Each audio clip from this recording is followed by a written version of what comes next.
Hello, this is Cindy Rubin. I am the owner and founder of In Touch Pediatrics and Lactation, a home visit general pediatrics and breastfeeding medicine practice outside of Chicago. Doulas can be so amazingly helpful. Doulas are non-medical support people who are there just to support you through various different experiences. There are pregnancy doulas, there are postpartum doulas to help you, not necessarily from a clinical, emotional, or physical standpoint, but from a support standpoint. They know what people are going through in these situations and what might be able to help them. They can sometimes just be there to lend an extra hand, babysit a kid while you're doing something else, make a meal, clean the house, be the night nurse for your baby over the first weeks that are so difficult and exhausting. There's so many different ways that doulas can be helpful, but that's something to consider. And even though I'm not in the insurance system and I'm frustrated by the insurance system and their limitations, in Illinois, a lot of insurance companies are now covering doula care in some way or another. So that's something to look for, that you may even be able to get this care at least partially covered depending on your insurance. And I don't know all the ins and outs of that, but it's something to look into. So considering having a doula, if we are talking about a pregnancy and birth experience, talking to your OB or your midwife or finding a different one this time, and then talking to them about what happened before so they know, so that they are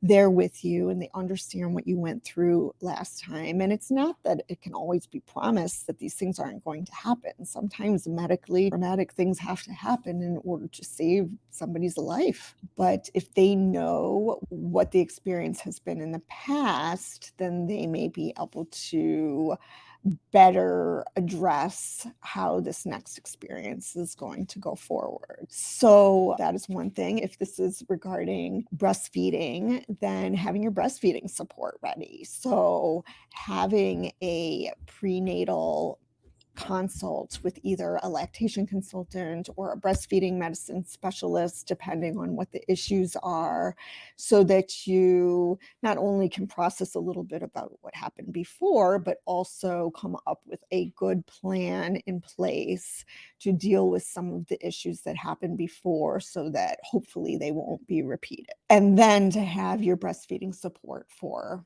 after the baby comes. So to be familiar with the resources that are available in the hospital where you're delivering, or have the support there in your home if you're delivering in your home, to have a lactation consultant lined up. If you know that you've got more complicated issues that may require the help of a physician, then finding a breastfeeding medicine specialist ahead of time can be very useful, so that you've got somebody kind of lined up. There are more and more pediatricians like me who are providing in-home care, both for the pediatric services in those first months, as well as more long-term in-home care for your family. And there are people who have things like fourth trimester care or packages, as I do as well, which is when a physician can do usually a combination of in-home and virtual care for you and your baby postpartum, so that you don't have to be running out,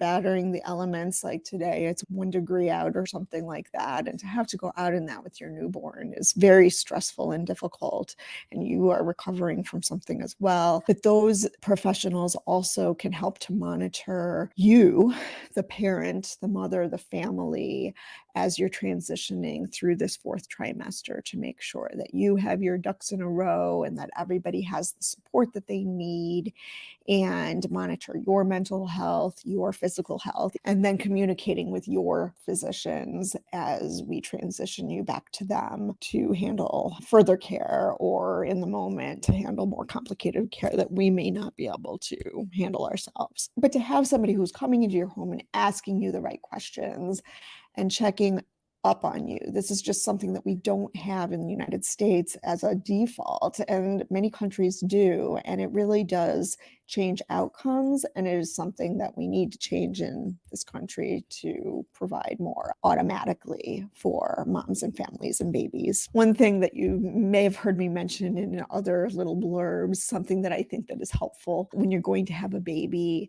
to be ready for afterwards. First of all, it's up to you whether you want visitors. Sometimes it's nice to have visitors because they're helpful. Sometimes they just get in the way, or they want to just hold your baby, but you know that actually your baby's due to eat, or you feel like you need to entertain your guests when really all you want to do is rest. There can be a whole lot of reasons why having guests is not always optimal. You can say no, first of all, but also when they come over, one nice thing to do is have kind of a running list, have it right in your baby feeding area that you have set up. And every time you think of something that needs to be done in your home, whether it's mopping the kitchen floor, getting a load of laundry done, going grocery shopping, making a meal, whatever it may be, keep a running list of your chores. And anytime a guest comes over, you can say, okay, take a peek at the list, pick one thing. That's what you can do for us. You can even warn them before they come over. Don't buy me an expensive gift. Just come and do something for me. So these are just some ideas to just make this time a little bit easier. It's going to be hard, no matter what. It's emotional, it's exhausting. You have a whole new role in your world. You are now a parent, or a parent of multiple kids when you were only a parent of one before. You have a new relationship with your partner, with your whole family. It's a huge, huge change, not to mention recovering physically from a major event for your body. And now potentially, if you're breastfeeding, trying to figure that out, which has all sorts of complications in and of itself, and added stresses and worries and pain sometimes, and all sorts of other things. So being prepared, I think, is a big thing. And people don't necessarily think about that on their first rodeo. Even having been a med student and a resident and a full-time pediatrician, seeing these babies and families postpartum, I had no concept of how difficult it really was going to be. And I don't think anybody can realize how it's going to feel until you go through it yourself with both birth and breastfeeding.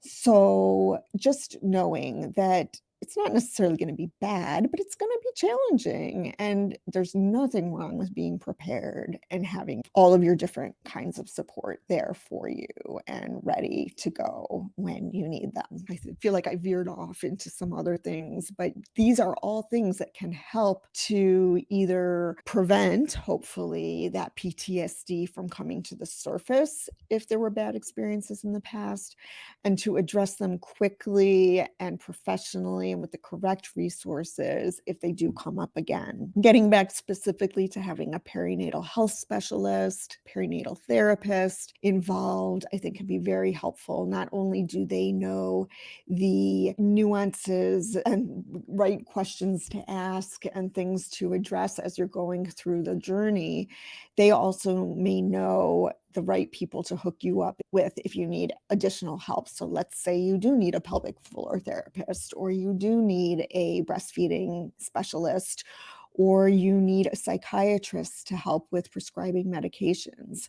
They will know the people who are breastfeeding friendly and knowledgeable, or perinatal physical health knowledgeable, so that they choose the right medications and help you get the correct additional resources that you need. So there's a lot to be found out there, and just Googling perinatal mental health professional can be very, very helpful. If you ever have trouble finding resources that you need, you can always contact me. My contact information is on my website and on my YouTube channel. So never hesitate to contact me, even if you're not in my area, to help you to find the resources that you may need. So just to wrap up, this is about how PTSD or PTSD-like feelings and emotions can occur after difficult breastfeeding experiences and difficult birth experiences, and everybody's going to respond differently. Some people may be the type to power through and, I'm just going to make it work this time. And if you're lucky, it's going to go